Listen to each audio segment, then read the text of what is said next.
Assalamualaikum warahmatullahi wabarakatuh. Sahabat yang dirahmati Allah, semoga senantiasa dalam keadaan sehat dan selalu dalam lindungan Allah Subhanahu wa Ta'ala. Tawaf adalah perintah Allah yang pertama kali dilaksanakan oleh Nabi Ibrahim alaihissalam. Setelah pelanjut pertamanya, yakni Nabi Ismail alaihissalam wafat, aktivitas tawaf dilanjutkan oleh orang-orang Hindu yang menyembah Dewa Siwa. Karena selama lebih dari 1000 tahun posisi Ka'bah adalah kuil agama Hindu, mungkinkah ada kehidupan manusia tanpa adanya tawaf? Kisah salah satu pendetanya yang sangat terkenal adalah paman Nabi Muhammad SAW sendiri, yakni Abu Thalib. Dalam sejarahnya, Abu Thalib telah membuat kidung untuk memuji Dewa Siwa. Itulah sebabnya, walaupun beliau sangat menyayangi Nabi, beliau tidak bersedia untuk memeluk agama Islam. Setelah Futuh Mekah, aktivitas tawaf dilanjutkan oleh orang-orang Islam. Hanya saja terjadi perbedaan arah putaran. Orang-orang Hindu berputar searah jarum jam, sedangkan orang-orang Islam sebaliknya. Segala sesuatu di alam ini tidak akan ada dan terjadi kecuali atas izin Allah. Pertanyaannya, mengapa Allah mempertahankan aktivitas tawaf tetap ada sampai saat ini? Dengan usianya yang lebih dari 4500 tahun, tidak mungkin tawaf adalah aktivitas yang biasa-biasa saja manfaatnya. Manfaat tawaf memang luar biasa. Berdasarkan kajian yang saya lakukan, saya menyimpulkan bahwa aktivitas tawaflah yang membuat kecepatan rotasi bumi stabil dan tidak berubah sehingga manusia dapat membangun kehidupan di atas bumi sampai hari ini. Menurut ilmu fisika, kecepatan rotasi bumi dirumuskan W sama dengan akar X rod dibagi M dan R kuadrat, di mana W kecepatan rotasi bumi, X rod energi gerak rotasi, energi yang menggerakkan rotasi, M massa bumi, dan R jari-jari bumi. X rod adalah energi gerak yang relatif sama besarnya sejak bumi tercipta secara sempurna. Karena tidak ada gaya membuat energi ini menjadi lebih besar atau lebih kecil, sesuai hukum Newton ketiga. R atau jari-jari bumi pun tetap panjangnya, karena tidak ada kegiatan manusia yang mampu membuat jari-jari bumi menjadi lebih panjang atau lebih pendek. Yang menjadi masalah adalah massa bumi, M. Saya dapat pastikan bahwa massa bumi telah berkurang dari sebelumnya. Selama lebih dari 150 tahun, minyak bumi dieksploitasi dan dibakar. Batu bara ditambang dan dibakar. Demikian juga banyak pohon yang ditebang dan dijadikan kayu bakar. Ketika suatu material dibakar, maka dia akan hilang masanya dari bumi.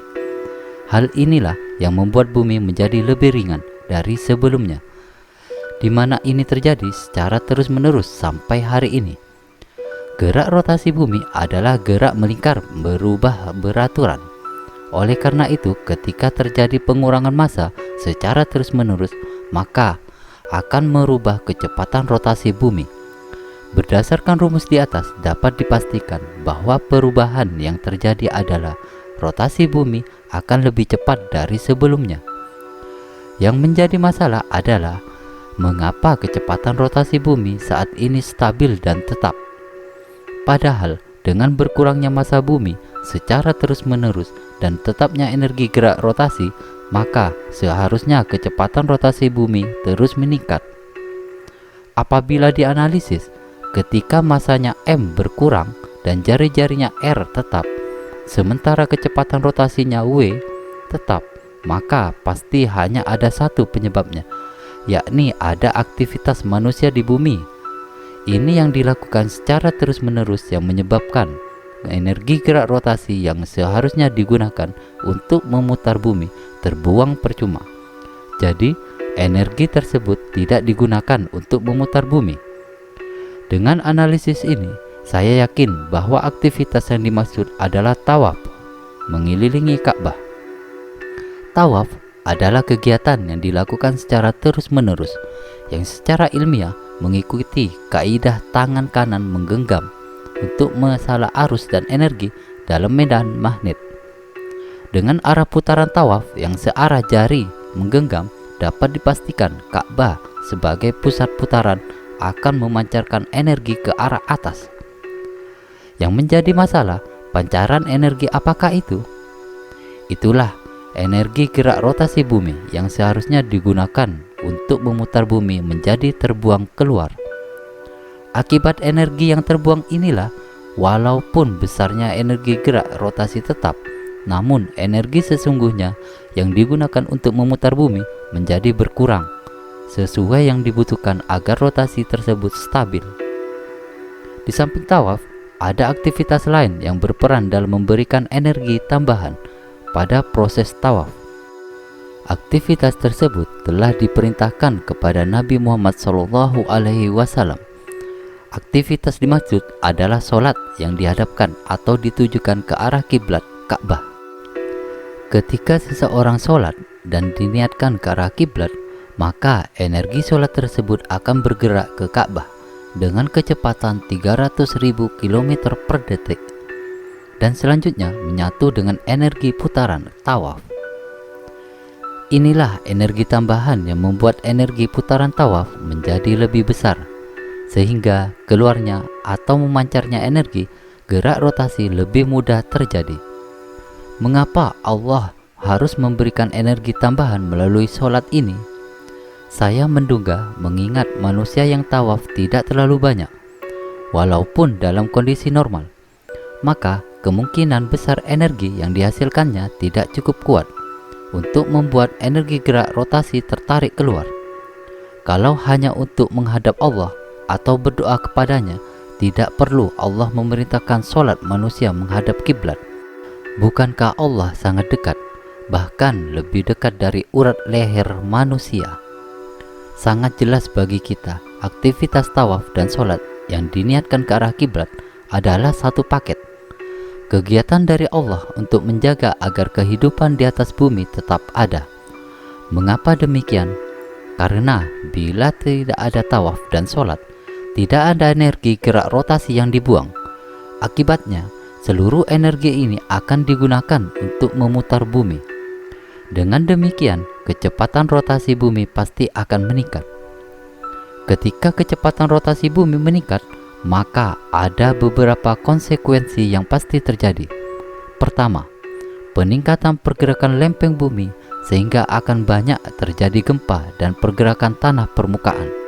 Kedua, akibat peningkatan gaya sentrifugal, maka gunung berapi akan banyak yang meletus karena desakan lava ke arah luar bumi. Ketiga, akibat gaya yang sama, air laut akan banyak yang tumpah ke daratan. Dan keempat, akan banyak terjadi tornado atau angin puting beliung. Itulah sebabnya saya sangat setuju ketika dinyatakan bahwa kalau sudah tidak ada lagi yang tawaf, maka dunia akan kiamat. Wajar saja kalau keempat hal di atas terjadi secara terus-menerus, dapat dipastikan kehidupan manusia dan banyak makhluk lain di atas bumi akan punah. Penutupan Masjidil Haram dan kegiatan umroh telah mengakibatkan sangat sedikitnya manusia yang melakukan tawaf dan berhentinya aktivitas tawaf dalam waktu cukup lama. Suka tidak suka, hal ini telah mengurangi banyaknya energi gerak rotasi yang keluar melalui Ka'bah. Akibatnya, energi yang seharusnya dibuang menjadi digunakan untuk memutar bumi.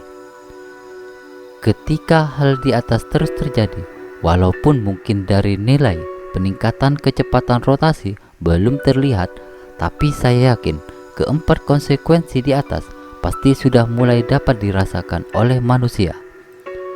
Oleh karena itu, kita tidak perlu aneh apabila di berbagai belahan dunia mulai saat ini banyak terjadi gempa bumi, pergeseran tanah, tsunami, meletusnya gunung berapi, dan tornado atau puting beliung.